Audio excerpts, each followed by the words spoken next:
श्री स्वामी समर्थ. आयुष्यात कितीही मोठं संकट आलं, मन कितीही दुःखी झालं आणि सगळे मार्ग बंद झाले असं वाटलं तरी एक विश्वास कायम ठेवा. स्वामींची कृपा जिथे असते तिथे आशेचा एक नवीन मार्ग नक्की तयार होतो.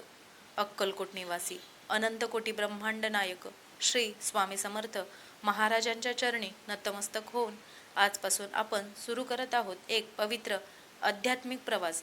श्री स्वामी समर्थ अमृतवाणी भाग 1. आजच्या या पहिल्या अमृतवाणीत आपण जाणून घेणार आहोत देवाचं नाव आपण नेमकं कधी घ्यावं. फक्त संकट आलं तेव्हाच, की आनंदाच्या क्षणीही, की मग प्रत्येक श्वासासोबत. प्रिय भक्तांनो, खरं तर परमेश्वराचं स्मरण करण्यासाठी कोणतीही वेळ चुकीची नसते. दुःखात आपण देवाला हाक मारतो कारण आपल्याला आधार हवा असतो, पण सुखातही देवाचं स्मरण केलं तर त्या सुखात नम्रता आणि समाधान टिकून राहतं. श्री स्वामी समर्थ. प्रिय भक्तांनो, मनुष्याचा जन्म हा केवळ सुख उपभोगण्यासाठी झालेला नाही. प्रत्येकाच्या आयुष्यात आनंदही येतो आणि दुःखही येतं. कधी यश मिळतं तर कधी अपयशाचा सामना करावा लागतो. कधी आपल्याजवळ सर्व काही असतं तर कधी एखाद्या छोट्याशा गोष्टीसाठीही मन तळमळतं. अशा प्रत्येक क्षणी माणूस कोणाचा आधार शोधतो?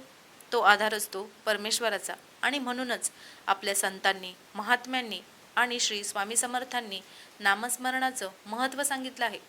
अनेक जण विचारतात, देवाचं नाव नेमकं कधी घ्यावं? काहींना वाटतं की फक्त मंदिरात गेल्यावरच देवाचं नाव घ्यायचं. काहींना वाटतं की फक्त सकाळच्या पूजेच्या वेळीच नामस्मरण करायचं. पण भक्तांनो, परमेश्वराला वेळेचं बंधन नाही. देवाचं नाव घेण्यासाठी कोणतीही विशिष्ट वेळ आवश्यक नाही.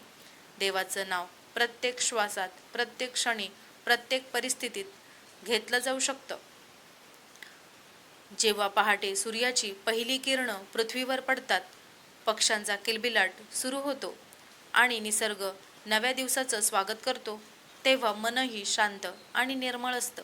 त्यावेळी काही क्षण डोळे मिटून श्री स्वामी समर्थ असं प्रेमाने म्हटलं तर दिवसाची सुरुवात सकारात्मकतेने होते. सकाळी घेतलेलं नाम मनाला स्थैर्य देतं आणि दिवसभर योग्य विचार करण्याची प्रेरणा देतं. पण याचा अर्थ असा नाही की फक्त सकाळच महत्त्वाची आहे. तुम्ही कामावर जात असाल, घरकाम करत असाल, अभ्यास करत असाल किंवा प्रवास करत असाल, मनातल्या मनात स्वामींचं नाव घेता येतं. देवाला मोठमोठ्या विधींपेक्षा भक्तिभाव अधिक प्रिय असतो. मनापासून घेतलेलं एक नाम अनेक वेळा केवळ ओठांनी घेतलेल्या हजारो नावांपेक्षा अधिक प्रभावी ठरू शकतं. कधी कधी जीवनात अशी परिस्थिती येते की सर्व काही संपल्यासारखं वाटतं. मेहनत करूनही यश मिळत नाही. जवळची माणसं दूर जातात. आर्थिक अडचणी वाढतात. मनात भीती निर्माण होते. अशा वेळी अनेक जण स्वतःवरचा विश्वास गमावतात. पण हाच तो क्षण असतो जेव्हा नामस्मरणाची खरी गरज असते. देवाचं नाव घेतल्याने प्रत्येक समस्या लगेच नाहीशी होईलच असं नाही, पण मनाला धैर्य मिळू शकतं. शांत मनाने विचार करण्याची ताकद मिळू शकते. योग्य निर्णय घेण्याची क्षमता वाढू शकते. श्रद्धा म्हणजे फक्त चमत्काराची अपेक्षा ठेवणं नाही.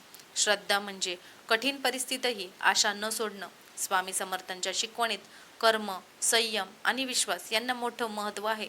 म्हणूनच नामस्मरणासोबत प्रामाणिक प्रयत्न करणंही आवश्यक आहे. देवावर विश्वास ठेवून स्वतःचं कर्तव्य करणारा माणूस अंतर्मनाने अधिक मजबूत होत जातो.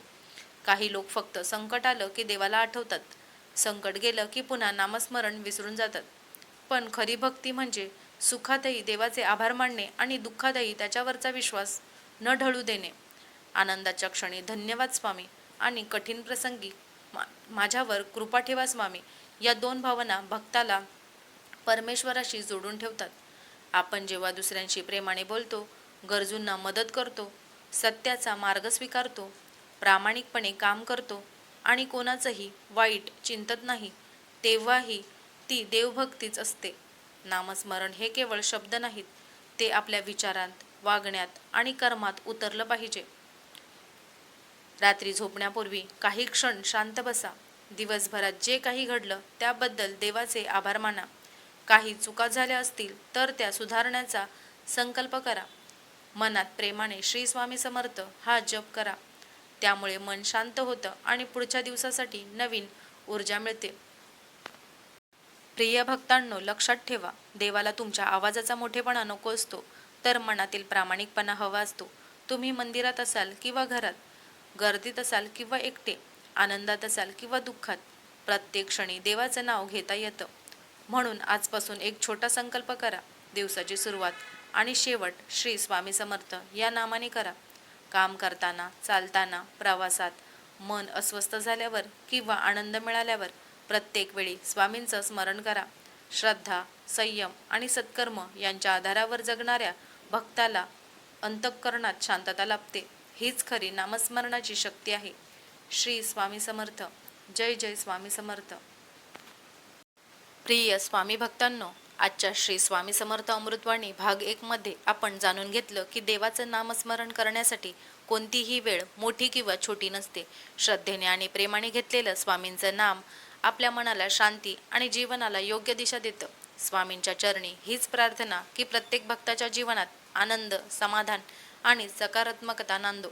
जर तुम्हाला आजची ही स्वामी अमृतवाणी आवडली असेल तर आपल्या चॅनेलला सबस्क्राईब करून या आध्यात्मिक प्रवासाचा भाग नक्की बना. व्हिडिओ आवडला असेल तर लाईक करा. स्वामींबद्दलचे तुमचे सुंदर विचार कमेंटमध्ये नक्की सांगा आणि ही पवित्र अमृतवाणी आपल्या प्रियजनांपर्यंत शेअर करा. अशाच सुंदर स्वामी विचारांसाठी आपल्यासोबत राहा. धन्यवाद.